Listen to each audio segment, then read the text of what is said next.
आइए गीता श्लोक व्याकरण चैनल में आप सभी का स्वागत है। गीता जी आप सभी की मनोकामनाएं पूर्ण करे, ये मेरा कामना है। श्रीमद् भगवत गीता के अंदर हम लोग प्रथमोध्याय संजयो वाचा में चल रहे हैं और इस तरह से प्रथम अध्याय के हम लोग 16वें श्लोक पार कर चुके हैं और 17वें श्लोक पर हम लोग पहुंच चुके हैं और इस तरह से ये 17वें नंबर का श्लोक है। और इस तरह से आप जो इस चैनल को सब्सक्राइब नहीं किए हैं, चैनल को लाइक करें, सब्सक्राइब करें, कमेंट करें और शेयर भी करें ताकि गीता श्लोक व्याकरण का हर अपडेट आप तक सुगमता से पहुंच सके। तो इस तरह से आप 16वें श्लोक में जान चुके हैं कि वहां पर बताए थे संजय अपने राजा धृतराष्ट्र जी महाराज को कि हे महाराज, युद्ध भूमि में जब पांचों भाइयों सहित कृष्ण ने शंखनाद जब किए, और ये 2 श्लोक में आगे बता चुके हैं। संजय अपने राजा धृतराष्ट्र जी महाराज से पांडव पक्ष के शंखनाद को बता रहे हैं और इसमें पांचों भाई सहित कृष्ण का नाम बता चुके हैं, ये 16वें श्लोक तक। और ये 17वें श्लोक में बताते हैं संजय अपने राजा धृतराष्ट्र जी महाराज से कि राजन, अब पांचों भाइयों के बाद जो विशिष्ट हैं, जो श्रेष्ठ हैं, जो महान हैं, उनके पक्ष में ऐसे ऐसे वीरों का, ऐसे ऐसे धनुर्धारियों का और ऐसे ऐसे महारथियों का जिसका नाम बताते हैं संजय, वो आपके सामने यहाँ पर मौजूद हैं। आप इस पर ध्यान दीजिए। ये पांचों भाई के समान, भीम और अर्जुन के समान और कौन कौन से श्रेष्ठ और बलिष्ठ और विशिष्ट सेनापति और महारथी और धनुर्धारी पांडव पक्ष में जो हैं उनका बताते हैं। देखिए किस तरह से संजय बताते हैं यहाँ 17वें श्लोक में। यहाँ पर देखिए कहते हैं काश्या च, उच्चारण क्या होगा? काश्या जोड़ च, इस तरह से परमेश्वास, और इसका संधि विच्छेद क्या होगा? परम जोड़ ईश्वास, परम ईश्वास तब होता है परमेश्वास। और उसके बाद यहाँ शिखंडी का नाम लेते हैं, चौ महारथ ग्रेष्ठ दुम्नो विराट च, यहाँ उच्चारण क्या होगा? विराट च नहीं, विराट च, इस तरह से विराट जुड़ च। और सात्विकी च, यहाँ उच्चारण क्या होगा? सात्विकी जुड़ च जोड़ अपराजित, सात्विकी च अपराजित, इस तरह से उच्चारण आपको करना होगा। और इस तरह से आप जो पारायण करते हैं, जो पाठक लोग, जो भक्त लोग, वे कृपया इस उच्चारण पर ध्यान दें, क्योंकि गीता श्लोक का उच्चारण अगर आप सही नहीं कर पाते हैं तो आपका पारायण विफल हो सकता है। तो इस तरह से अब यहाँ पर बताते हैं काश्या च परमेश्वास, शिखंडी च महारथ, घृष्ट धूम्नो विराटा च सात्विकी च अपराजिता। यहाँ बताते हैं काश्या च मतलब काशीराज। काशीराज बड़े श्रेष्ठ राजा थे और वे काशी के महिपाल कहते थे। और अब वे काशीराज भी पांडव के पक्ष से युद्ध में शंख नाद कर रहे हैं। यहाँ पर देखिए बताते हैं काश्या च परमेश्वास, ये काशीराज और परमेश्वास का मतलब होता है, यहाँ पर ईश्वासा का मतलब होता है सबसे महान धनुर्धर। परम ईश्वास, परम से बहुत श्रेष्ठ, बहुत विशिष्ट, बहुत महान समझना चाहिए। और ईश्वासा से होता है धनुर्धारी। तो सबसे श्रेष्ठ और सबसे महान धनुर्धारी ये अब तक जिन्होंने शंख बजाए हैं पांचों भाइयों ने, उन लोगों के लिए यहाँ संजय अपना राजा धृतराष्ट्र जी महाराज से विशिष्टता कम बताए हैं। और यहाँ पर जब विशिष्टता बता रहे हैं उनके पक्ष वालों की श्रेष्ठता से, जिस तरह से हमारे राम जी की सेना में हनुमान के समान और जो श्रेष्ठ हैं, जैसे अंगद थे, सुग्रीव जी महाराज थे, तो उस तरह से वीर अब यहाँ पर संजय बताते हैं कि पांचों भाइयों के अलावे भी और जो हैं, तो सबसे आगे धनुर्धारी में ये काशीराज जो थे, ये सबसे महान और सबसे विशिष्ट धनुषधारी थे पांडव पक्ष में। इसलिए संजय ने शंखनाद में उनका जिक्र किए हैं अपने राजा धृतराष्ट्र जी महाराज के सामने। और बताते हैं कि काश्या परमेश्वास की काशीराज जो सबसे महान, सबसे श्रेष्ठ, सबसे विशिष्ट जो धनुर्धर हैं वे हैं।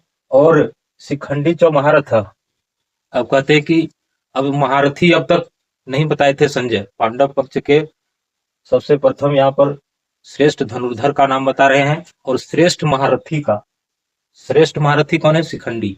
और वे शिखंडी भी ये काशी राज्य की पुत्री थी अगले जन्म में, जो अंबा के नाम से थी।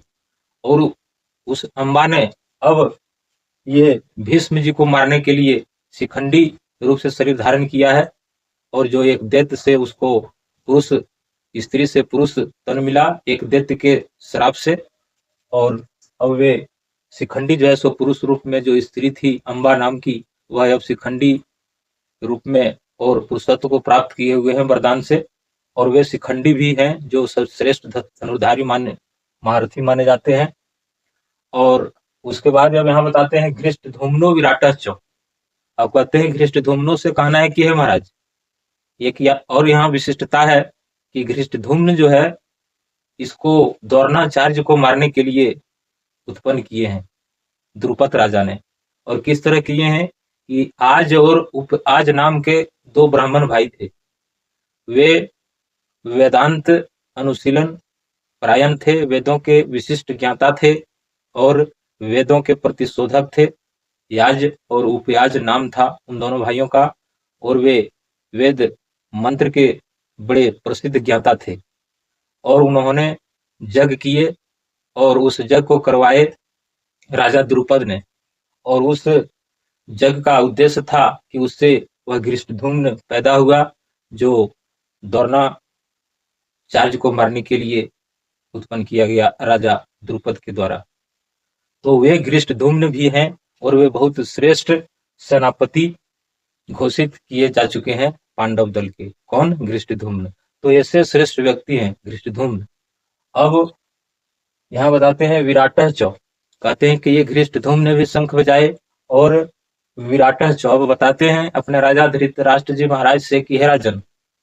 और उनके पक्ष में राजा विराट, जिनके यहाँ कभी अज्ञातवास के समय पांचों भाइयों ने समय गुजारे हैं, ऐसे विराट राजा भी अब इन्हीं पांचों भाइयों के पक्ष में है। और जो पांचों भाइयों के संबंधी हैं, समधी भी हैं। और इस तरह से बताते हैं कि ये ऐसे श्रेष्ठ राजा जो विराट हैं, ये भी इन्हीं के पक्ष से शंख बजा रहे हैं। और उसके बाद में हम बताते हैं सात्विकी च अपराजितः। अब कहते हैं कि और जो विशिष्ट हैं और जो बड़े धनुर्धारी हैं, वो और एक ठो हैं, वे सात्विक हैं। और ये सात्विक जो है अपराजिता, ये कभी पराजित नहीं हुए अपने जीवन में। ऐसे ऐसे श्रेष्ठ वीर, ऐसे ऐसे श्रेष्ठ धनुर्धारी, ऐसे ऐसे श्रेष्ठ महारथी और ऐसे ऐसे श्रेष्ठ सेनापति है पांडव पक्ष में, जिन्होंने शंख वादन कर रहे हैं। और इस तरह से आप आगे अब 18वें श्लोक में जानेंगे और किन किन विशिष्ट वीरों ने शंखनाद किए। और इस तरह से आप इस चैनल को लाइक करें, सब्सक्राइब करें, कमेंट करें। और आइए अब 18वें नंबर के श्लोक पर बताते हैं संजय अपने राजा धृतराष्ट्र जी महाराज से कि हे राजन, पांडव पक्ष से और भी जिन जिन विशिष्ट महारथियों ने और जिन जिन श्रेष्ठ धनुर्धरों ने और श्रेष्ठ वीरों ने भी शंखनाद किए, उनका नाम और आगे यहाँ पर 18वें श्लोक में बता रहे हैं। और यहाँ पर बताते हैं संजय, द्रुपदो द्रौपदेया च सर्वस्व पृथ्वीपते सौभद्र च महाबाहु शंखांदधो पृथक पृथक। इस तरह से द्रुपदो द्रौपदेया च सर्वस्व पृथ्वीपते सौभद्र च महाबाहु शंखांदधमु पृथक पृथक।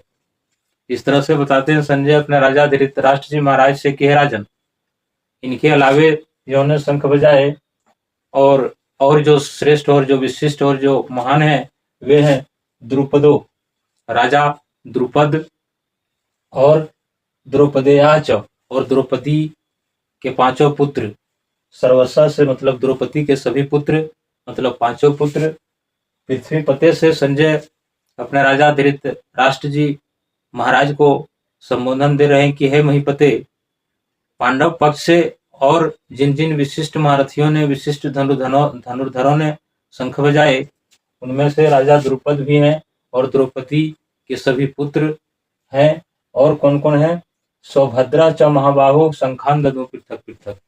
अब कहते हैं सौभद्रा से कहने का मतलब है कि सुभद्रा पुत्र जो अभिमन्यु, और जिनके लिए महाबाहु शब्द का प्रयोग किया गया है, क्योंकि अभिमन्यु की भुजाएं लंबी लंबी थे उनके भुजाएं, और इस तरह से इसी के लिए महाबाहु संबोधन देकर सुभद्रा पुत्र अभिमन्यु के बारे में बता रहे हैं संजय अपने राजा धृतराष्ट्र जी महाराज को, और बताते हैं शंखान दधो पृथक पृथक, कि इन सभी ने, इन 8 महारथियों ने पृथक पृथक मतलब अलग अलग शंख बजाए, और सभी ने शंख बजाए युद्ध भूमि में।